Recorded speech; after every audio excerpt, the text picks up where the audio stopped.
Asalha Puja Day. Asalha Puja Day is another important day in Buddhism. It falls on the 15th day of the 8th waxing moon. 4 events took place during the times of our Lord Buddha. First, it was the day of our Lord Buddha's first sermon to the 5 ascetics in Isipatana Marikatayawan forest near Benares. Second, it was the day of our Lord Buddha's first disciple. His name was Gondana. He became enlightened as the first dream winner. Third, it was the day of the first Buddhist monk. The monk was Gondana. After he had become a stream winner, he requested an ordination. Our Lord Buddha ordained him as the first monk in Buddhism.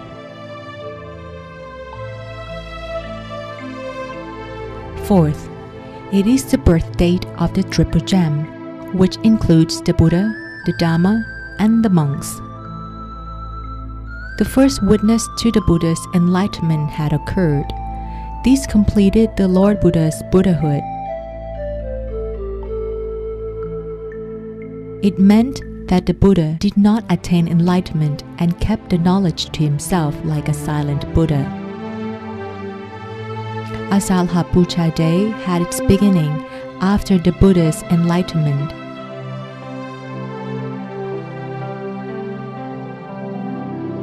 He spent a period of 7 weeks immersed in the bliss of emancipation.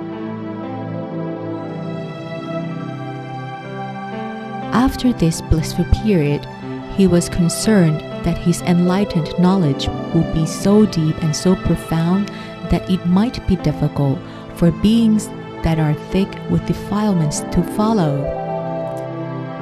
The Brahma king Sahambadi knew of the Buddha's concern and requested him to give a sermon because there were still beings with less dirt in their eyes.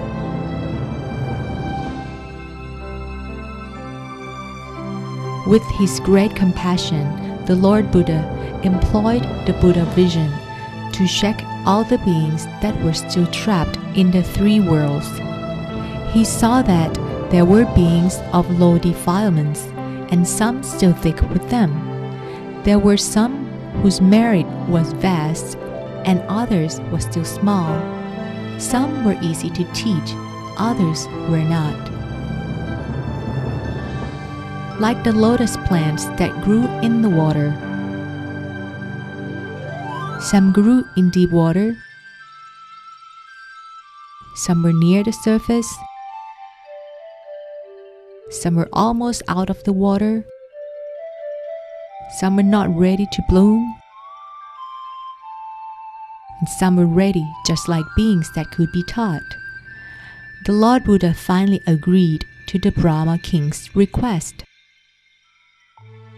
After the Brahma king departed, the Lord Buddha began to consider to whom he should give his first sermon. Who could penetrate the Dhamma readily? He considered the ascetics Alara and Udaga, who were brilliant and their defilements had long been kept very low.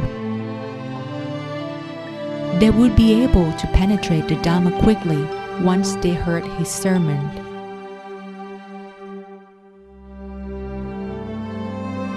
One celestial being knew of the Lord Buddha's intention.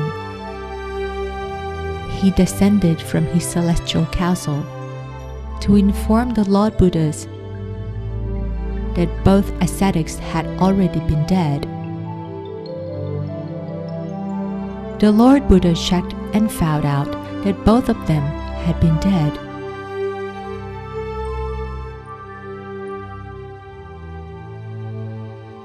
He thought that it was indeed their great misfortune, because if they had heard the Dhamma, they would have penetrated it immediately.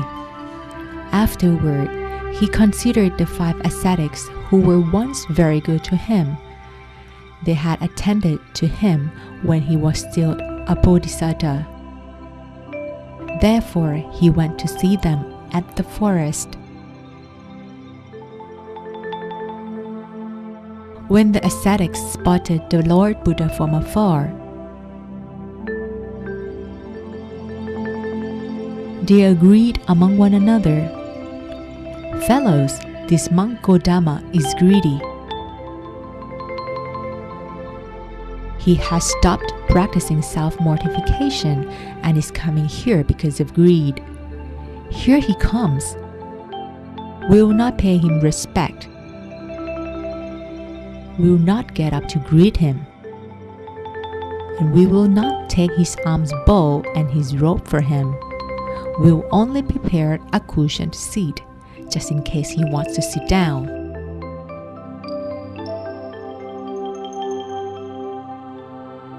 Once the Lord Buddha arrived, the Buddha power caused them to forget their agreement. They all got up to greet him. One took his alms bowl and robe. Another prepared a cushioned seat. One prepared a food bath.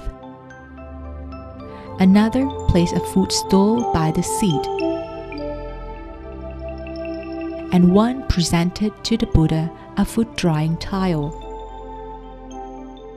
The Lord Buddha sat on the cushioned seat and then washed his feet.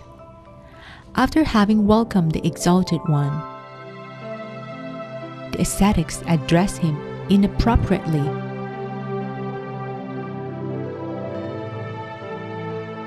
By using his name and an inferior title.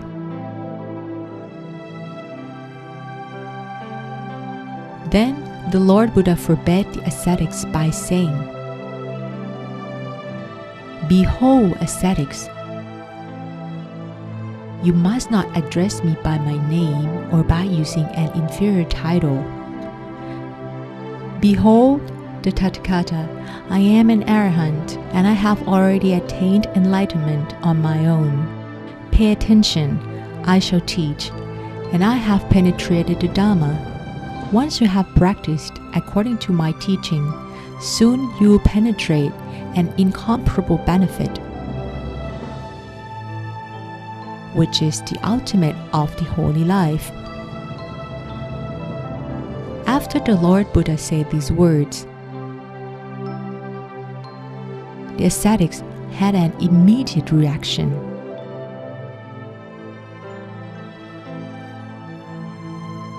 "Young Gotama, you once practiced self-mortification and could not even then attain enlightenment. Now that you've become greedy and lax, how is it possible that you have attained enlightenment and become a Buddha?" After the ascetics expressed their view, the Lord Buddha said, "Behold, ascetics, the Tathagata is not greedy, nor is he lax. He is here not because of greed. Behold, the Tathagata is an arahant and has attained enlightenment on his own. Pay attention. I have penetrated the Dhamma. I shall teach. Once you have practiced according to my teaching, soon you will penetrate an incomparable benefit, which is the ultimate of the holy life." The Exalted One repeated these words 3 times. The Lord Buddha continued, "Behold, these words that were just uttered have never been spoken before. This is the very first time." Once the ascetics heard the Lord Buddha's confirmation, they were then willing to listen and pay attention to his sermon.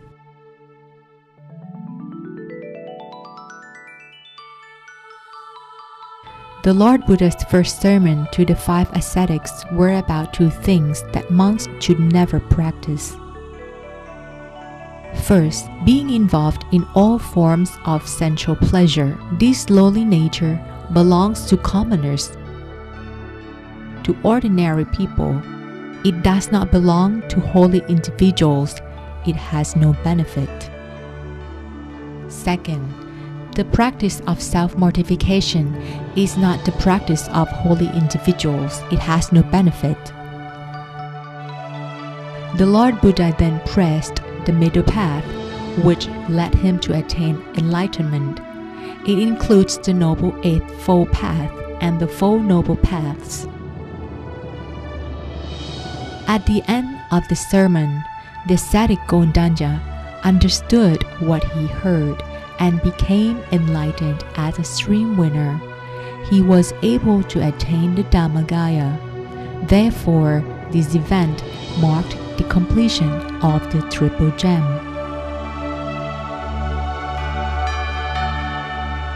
As a result of the first sermon, celestial beings in every realm, from earth's sprites to the Brahma beings, all sang the Lord Buddha's praises. The sound resonated through tens of thousands of universes.